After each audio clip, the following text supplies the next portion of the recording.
வணக்கம். இது நம்ம செய்தி சேனல். நான் உங்கள் ஜமால்.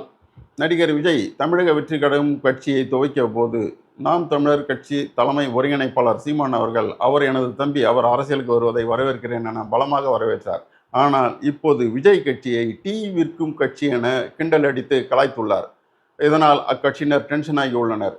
வரும் 21ஆம் தேதி மதுரையில் நடக்கும் மாநாட்டில் சீமானுக்கு தங்கள் கட்சி தலைவர் விஜய் அவர்கள் சரியான பதிலடி கொடுப்பார் என கூறி வருகின்றனர். விழுப்புரம் மாவட்டம் செஞ்சியில் நாம் தமிழர் கட்சியின் கூட்டம் நடந்தது. அதில் கலந்து கொண்ட சீமான் பேசிய போது, தமிழக வெற்றி கழகத்தினரிடம் உங்கள் கட்சி கொள்கை என்ன என்று கேட்டேன். தளபதின்னு கத்துறாங்க. அது என் காதில் தளபதின்னு தான் விழுது. சரி, அது போகட்டும், நீங்கள் எதுக்கு அரசியலுக்கு வந்தீங்கன்னு கேட்டால் டிவிக்கேன்னு மறுபடியும் கத்துறாங்க. அது டிவிக்கேன்னு தான் விழுது. நாங்கள் புலி வேட்டையாடும் போது அணில்கள் அங்கும் இங்கும் குறுக்க மறுக்க ஓடிட்டு இருக்கக்கூடாது. அப்படி ஓரமாக மரக்கிளையில் உட்காந்து வேடிக்கை பார்க்கணும். புலி காட்டெருமையோ மானையோ வேட்டையாடினால்தான் பெருமை. அணில் பாவம், அணிலை வேட்டையாடினா என்ன பெருமை இருக்குது? யானை தூங்கும்போது எலி ஏறி விளையாடமாம், அது மாதிரி தான் அணில் ஆட்டம் இருக்குது. சினிமாவில் சிவன் ஆட்டத்தை பார்த்துருப்பீங்க. இந்த சீமானோட ஆட்டத்தை அரசியலில் இனிதான் நீங்கள் பார்க்க போகிறீங்க. அடுத்த 4 மாதத்துக்கு மொத்த ஆட்டத்தையும் என் பக்கம் திருப்போம். அப்போ உங்கள் ஒருத்தரையும் தூங்க விடாமல் செய்வேன் அப்படின்னு சொல்லிட்டு விஜய் கட்சியினரையும் நாம் தமிழர் கட்சி சீமான் பயங்கரமாக கலாய்த்து எச்சரித்துள்ளார்.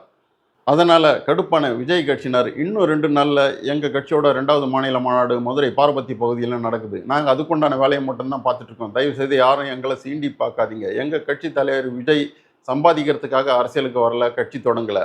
அவர் சினிமாவில் கிடைச்ச அதிகபட்ச சம்பளத்தையே உதறி தள்ளிட்டு மக்களுக்கு நல்லது பண்ணுன்ற எண்ணத்தில் தான் அரசியலுக்கு வந்திருக்காரு, கட்சி துவங்கியிருக்காரு.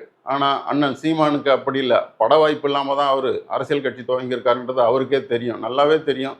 அதனால் மதுரை மாநாட்டில் தெரியும், நாங்கள் அணிலா எலியா இல்லை அடித்து புரட்டி போட்டுட்டு போகிற காட்டாரன்னு மதுரை மாநாட்டில் தெரியும்.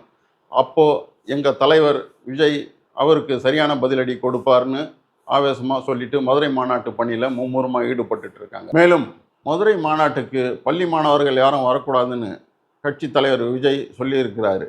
அதே மாதிரி மாநாட்டுக்கு வரவங்க 2 சக்கர வாகனம், அதாவது 2 வீலரில் வரக்கூடாதுன்னு சொல்லிட்டு போலீஸ் உத்தரவிட்டிருக்கு. அதனால் மாநாடு பரபரப்பான சூழ்நிலையை எட்டியிருக்கு. 21ஆம் தேதி மதுரையில் சந்திக்கலாம். நன்றி.